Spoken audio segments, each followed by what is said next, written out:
Assalamualaikum dan salam sejahtera. Saya Najib Arif. Ini Nega Awani dan salam Deepavali buat seluruh rakyat Malaysia yang meraihkannya pada hari ini. Seperti biasa, pada hari ini kita akan memaparkan pelbagai berita yang kami kumpulkan dan sudah pasti kami juga melihat kepada perkembangan terkini bersempena dengan perayaan pada hari ini Deepavali dalam setiap buletin Awani yang akan datang.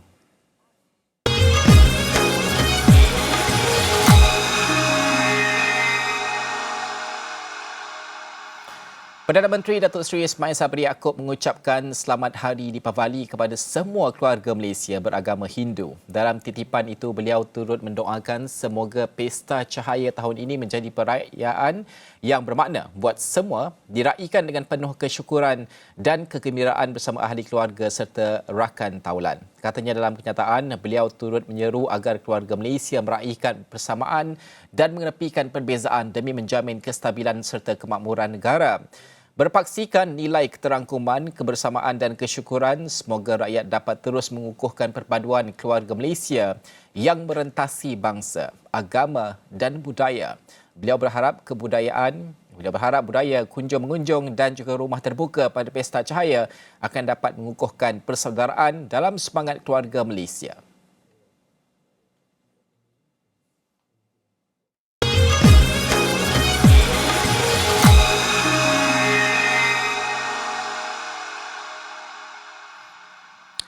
Seterusnya, ringgit dijangka terus merosot berbanding dolar Amerika Syarikat pada minggu ini berkemungkinan dalam jajaran 4.75. Di mana rakan pengurusan SPI Asset Management Stephen Innes berpendapat Jawatankuasa Pasaran Terbuka Persekutuan FOMC Amerika Syarikat dijangka tidak menarik nafas lega berikutan ledakan inflasi negara itu.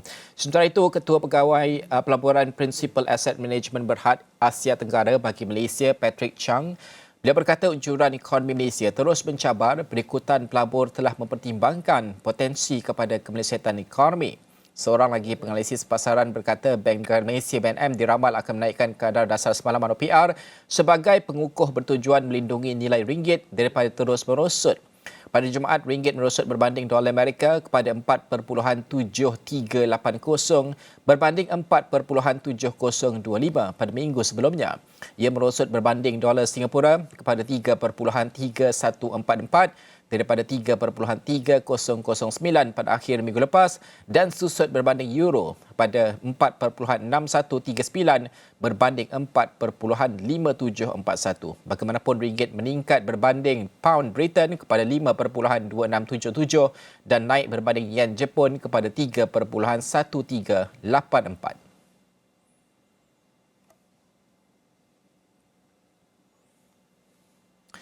Momentum belian daripada pelabur institusi dijangka memberi sokongan kepada Bursa Malaysia pada minggu ini dalam persekitaran sentimen pasaran berhati-hati di rantau ini.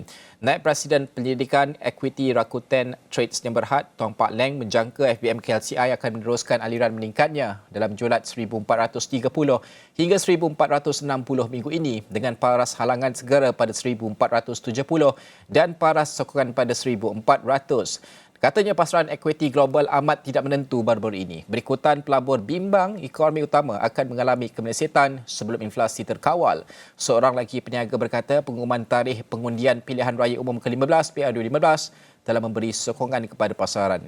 FBM KLCI ditutup pada paras tertinggi harian pada 1446.42 mata pada Jumaat didorong oleh momentum belian yang berterusan dalam saham berwajaran tinggi perbankan terpilih selepas pengumuman tarikh pengundian PA2015 pada 19 November.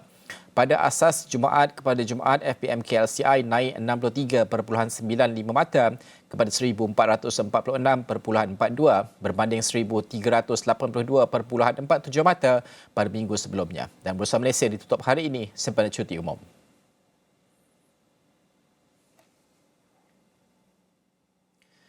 Seterusnya, susulan jangkaan stok yang lebih tinggi dan permintaan yang rendah, kontrak niaga harapan minyak sawit mentah MSM di Bursa Malaysia Derivatives dijangka diniagakan rendah pada minggu ini.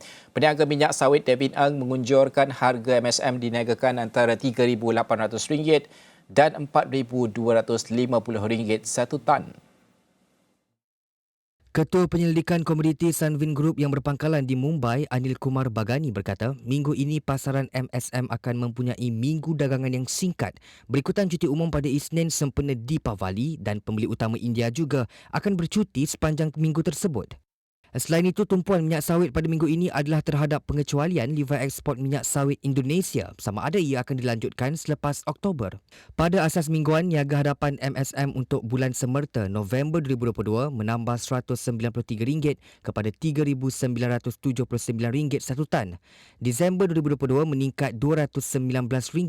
Januari 2023 naik RM235. Februari 2023 melonjak RM231. Manakala Mac 2023 naik RM210 dan April 2023 meningkat RM185.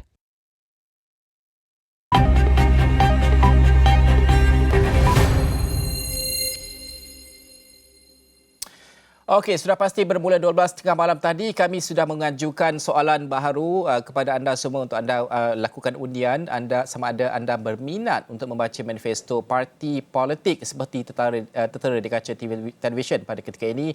3 pilihan diberikan sama ada ya, tidak dan tidak tahu, dan juga anda yang mahu menyertai undian boleh berbuat demikian. Bermula 7.30 pagi tadi dan sehingga ke 7.45 pada esok kami akan kumpulkan undian anda. Setakat jam ini seperti yang anda saksikan, ia mendahului dengan 66% dalam undian tersebut, dan juga anda boleh mengimbas kod QR untuk melakukan undian, ataupun anda boleh pergi ke undi.astroawani.com seperti tertera untuk anda melakukan undian. Dan ini adalah soalan-soalan yang kami akan ajukan setiap hari sehinggalah ke hari pengundian pada 19 November nanti. Baik, seterusnya, graduan seringkali ditegur untuk tidak terlampau cerewet dalam memilih kerjaya. Namun, sedarkah bahawa peluang pekerjaan yang ditawarkan ketika ini langsung tidak setimpal dengan kelayakan pendidikan yang mereka miliki? Tambahan pula, hutang pengajian yang mencecah puluhan ribu ringgit terus membebani golongan terbabit. Apa yang diharapkan oleh graduan? Dan ini suara mereka, suara yang bakal diterjemahkan dalam peti undi nanti. Hasil tinjauan di Johor Bahru. Sebab kebanyakan majikan nakkan pengalaman. Lagipun daripada experience sendiri pun memang kebanyakan macam tu. Lepas tu bila kita datang interview ke apa ke, kebanyakan benda tu akan jadi satu soalan untuk kepada yang datang interview tu kan. Jadi memang bagi saya peluang pekerjaan tu agak tipis untuk zaman sekarang ni. Kepada pandangan saya secara peribadi, peluang pekerjaan dekat Malaysia ni masih banyak. Pilihan pekerjaan dan pelbagai jenis pekerjaan ada dekat pelbagai sektor ada dekat Malaysia ni. Cumanya isu yang utamanya pada saya ialah tangga gaji. Ialah dengan sekarang punya faktor ekonomi kan, yang kos hari hidup tu semakin tinggi daripada apa-apa pun lah. Tak kisah nak beli sayur je pun kan, dengan RM50 belum tentu boleh mencukupi kan untuk satu keluarga. Harapannya biar kestabilan ekonomi tu terjamin. Kita sebagai belia ni senang nak cari kerja. Kalau abang tengoklah dekat Syekh tu berapa ramai anak muda yang pergi ke Singapura untuk cari kerja kan. Tak ada yang nak stay dekat sini nak kerja. Sebab apa? Sebab gaji kat sini ni dengan sana tu 2 per 3 pun tak sampai. Kalau sana tu kerja RM6,000, sini nak dapat RM2,000, RM3,000 pun susah kan.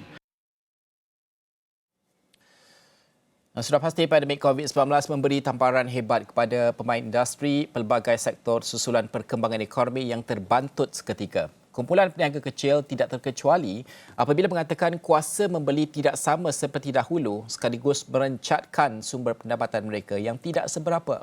Golongan peniaga di Melaka yang ditemui Astro Awani berkata pada PADU 15 ini mereka tidak mahu calon yang hanya pandai mengatur janji demi meraih undi, sebaliknya mahu pemimpin yang cakna dengan keperitan rakyat. Harapan saya senang je bang, kita peniaga kecil duit tak banyak. Niaga pun bukannya kita minta sedekah, kita keluarkan modal. Kalau kita keluarkan modal, lepas tu letak kita tapak niaga dekat orang yang tak ada. Lagi satu, sekarang ni sibuk dengan IT je bang. Kita Malaysia semua pakai IT. Jadi bila kadang-kadang kita mohon pakai telefon, tak lepas. Bila kita pergi pejabat dia cakap apa? Tak boleh kena buat sendiri. Salah macam tu. Patut dia kena ajar kita. Kan? Kau punya sistem, kalau kita buat error, kau ajar depan-depan. Kan ada yang dah berhenti kerja apa semua. Nak minta bantuan, mudahkanlah, jangan menyusahkan. Sebab saya tengok AJC ni macam menyusahkan kan. Kalau memudahkan, tolong isi borang ke apa semua, ajar. Jangan pemimpin yang ada sambil level. Jambatan tu musim Jepun dah. Daripada musim Jepun sampai sekarang tak berhenti. Batang Melaka tu hulu bandar. Daripada kecil, daripada banjir dah besar dah.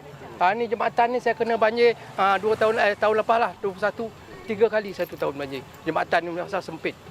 Air tak boleh lalu kat situ. Satu batang kelapa yang letak situ tak boleh.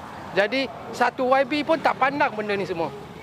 Rumah saya banjir pun YB pun tak datang. Bantu peniaga ni, sara hidup ni kena baik ekonomi lah. Bantulah orang-orang Melayu kita ni yang susah berniaga tepi jalan. Kais pagi, boleh katakan kais pagi sampai ke petang lah. Cari rezeki kan, panas hujan. Kalau kesulitannya cuaca lah, cuaca panas hujan. Hujan lebat, kemah kadang terlebang kan. Itu yang itu kesulitan kita lah. Semoga kerajaan kita bagi tempat selesa ke kan. Bagi kita peluang berniaga lah, bagi kemudahan lesen ke kan. Dan sudah pasti rakan tugas kami sudah pun bertibaran kalau begitu sifatkan di seluruh negara untuk membawakan perkembangan terkini. Untuk jam ini saya nak membawakan salah seorang rakan tugas yang awal bangun pada pagi ini untuk mendapatkan cerita rakyat, Faris Azman, wartawan Sarawani yang kini berada di Pahang. Saya difahamkan di Pekan pada ketika ini. Assalamualaikum Faris, selamat pagi. Selamat pagi, Assalamualaikum Najib. Faris, sebenarnya keadaan sihat ke? Sudah berada di 2 hari, 3 hari di Pekan pada ketika ini? Alhamdulillah, cuacanya agak elok bila dibandingkan dengan beberapa daerah. Antara di Lipis selalu sangat banjir, di Bentong beberapa hari sudah selalu banjir pula, selalu hujan lebat. Belum lagi banjir, tapi kita jangkakan kemungkinan mungkin akan berlaku banjir, jadi kita pun bersiap sedia. Alhamdulillah, setakat ini kami masih lagi bersemangat untuk memberikan liputan untuk PRU15 di seluruh Pahang sebenarnya. Faris, boleh kongsikan tumpuan kerana cerita rakyat adalah tumpuan kita. Ini adalah nadi kita di Astro Awani membawakan cerita-cerita rakyat. Paling menarik adalah bagaimana untuk menggabungkan aspek sosioekonomi itu ke peringkat politik tersebut. Di Pahang ini kalau kita melihat mungkin ada cabaran ekonomi tertentu yang Faris sudah pun melihat dan juga sudah kaji yang akan akan ditelusuri selepas ini. Apa yang boleh Faris kongsikan selepas ini? Apa tumpuan kita di Pahang? Baik, sudah situ di Pahang ini dia berbeza sedikit kerana ia jauh daripada ibu negara kecuali di Bentong. Saya berada di Bentong lebih kurang 2 hari untuk melihat bagaimana sosioekonomi di kawasan itu. Dan antara yang menariknya di negeri Pahang ni sebenarnya, kalau kita tahu mengenai dengan ECRL itu pembinaan projek laluan rel Pantai Timur dan Najib dalam tempoh yang mendatang, ia memberi limpahan ekonomi kepada rakyat setempat. Dan setiap daerah yang saya ikuti bersama dengan rakyat mereka, bersama dengan peniaga-peniaga, mereka mengatakan mereka sangat excited, mereka sangat teruja untuk melihat bagaimana limpahan ekonomi itu akan memberi manfaat kepada rakyat dan meningkatkan sosioekonomi, antaranya di Bentong.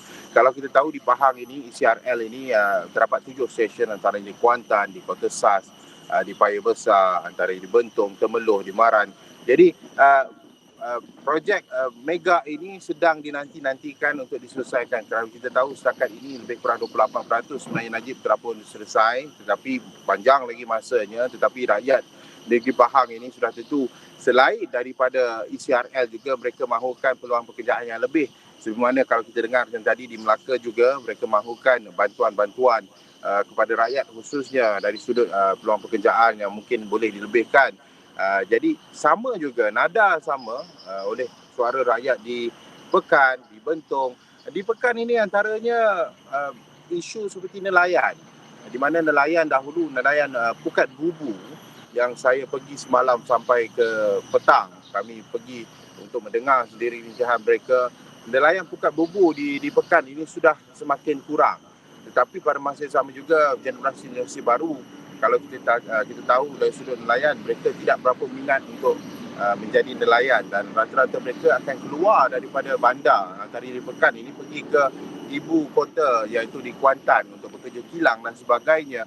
Jadi di daerah-daerah ini juga apa yang dimahukan oleh rakyat bahawa mungkin boleh dilihat dari sektor industri kelebihan di daerah itu sendiri. Antaranya di Pekan ini, jika nelayan berada di pesisir pantai dan berada di Kuala, antara di Kuala Pahang, jadi mungkin boleh diwujudkan industri-industri berkaitan dengan perikanan di daerah ini.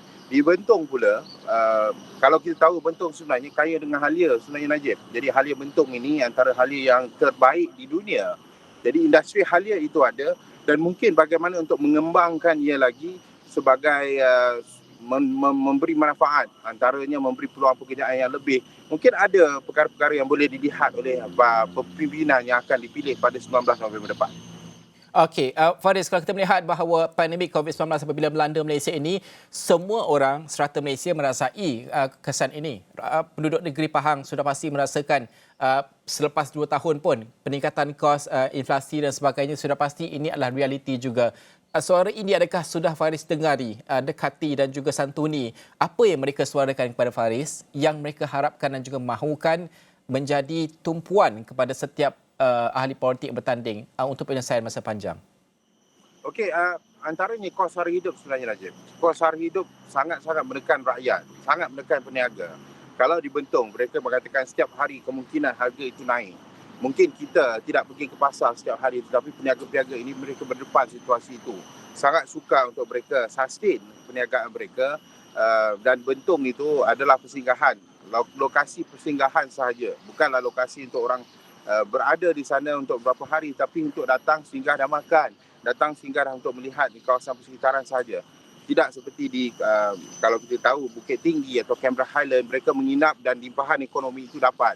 Jadi di Bentong itu kos sara hidup sama, saya rasa di seluruh Pahang dan seluruh negara juga. Antara isu utama apabila saya berjumpa dengan rakyat, mereka mengatakan kos sara hidup kerana ia sangat-sangat menekan rakyat. Dan apa yang perlu dibuat, apa yang perlu mungkin langkah-langkah secara holistik yang boleh diambil oleh pihak pimpinan kerajaan pusat dan kerajaan negeri apabila dipilih 19 November depan, mereka mahukan perkara ini dapat ditangani secara serius. Apa sahaja yang boleh dilakukan, lakukanlah untuk rakyat. Dan itu mengenai dengan kos sara hidup. Dan pada masa sama juga banyak luahan-luahan dari sudut, saya katakan tadi, peluang pekerjaan satu, kos sara hidup satu, banjir juga antara isu yang sangat kita katakan dekat dengan rakyat, sangat memberi traumatize lah kata kan, akan memberi trauma kepada rakyat. Di Bentong juga setiap kali hujan mereka trauma kerana apa, bukan hanya naiki kalau kita kata banjir kilat itu perkara biasa, tetapi banjir yang mengakibatkan kerugian yang besar kepada mereka. Mereka tidak lagi pulih, belum lagi sepenuhnya pulih sebenarnya. Ada juga peniaga-peniaga yang masih lagi kerugian itu tidak dapat cope dengan hasil jualan mereka sehingga kini.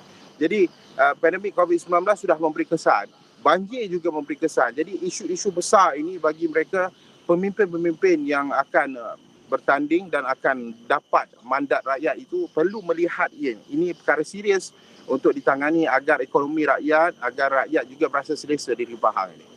Faris, secara ringkasnya, anak muda pada PRU ke-15 ini akan menjadi antara kuasa besar dalam pengundian. Mereka ini umpama bos dalam pilihan raya pada kali ini. Rakyat juga adalah bos pada kali ini.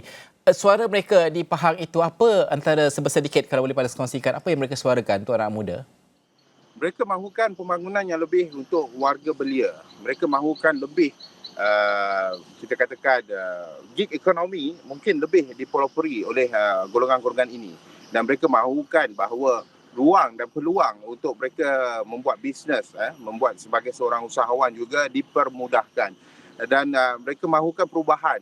Saya pergi di Bentong, suara anak mudanya lebih kurang sama, tetapi mereka mahukan perubahan di Bentong. Dari sudut pimpinan, dari sudut fasiliti yang lebih untuk golongan belia, dari sudut ekonomi gig, yang mereka mahukan perubahan sedikit untuk lebih berkembang dalam sebagai seorang usahawan. Di pekan ini rata-rata anak muda sebenarnya tidak berapa banyak sebenarnya, sebab mereka banyakkannya pergi ke Kuantan, dan anak muda hanya bekerja di restoran. Kalau kita tahu restoran makanan segera, itu hanya kita katakan kerja-kerja anak muda di kawasan pekan ini. Tetapi mereka mahukan mungkin lebih apakah peluang pekerjaan yang ada di kawasan pekan. Kalau saya katakan tadi kilang boleh diwujudkan, mungkin mereka boleh bekerja di kilang dan sebagainya. Jadi suara mereka akan diangkat di pekan ini, di Bentong dan beberapa daerah ini, tetapi mereka mahukan satu perubahan kepimpinan yang baru yang boleh memberi nafas baru dari sudut membangunkan sosioekonomi golongan belia. Itu yang mereka mahukan di Negeri Pahang. Okey, Faris, terima kasih kerana meluangkan masa bersama dengan Negara Awani pada awal pagi ini. Saya percaya banyak cerita yang akan Faris bawakan dalam rutin Awani yang akan datang. Terima kasih dan juga jaga kesihatan dan juga keselamatan Faris dan juga rakan tugas yang lain yang di seluruh negara pada ketika ini sedang pun berjuang kalau kita bersifatkan untuk membawakan suara-suara anda bersempena dengan pilihan raya umum ke-15.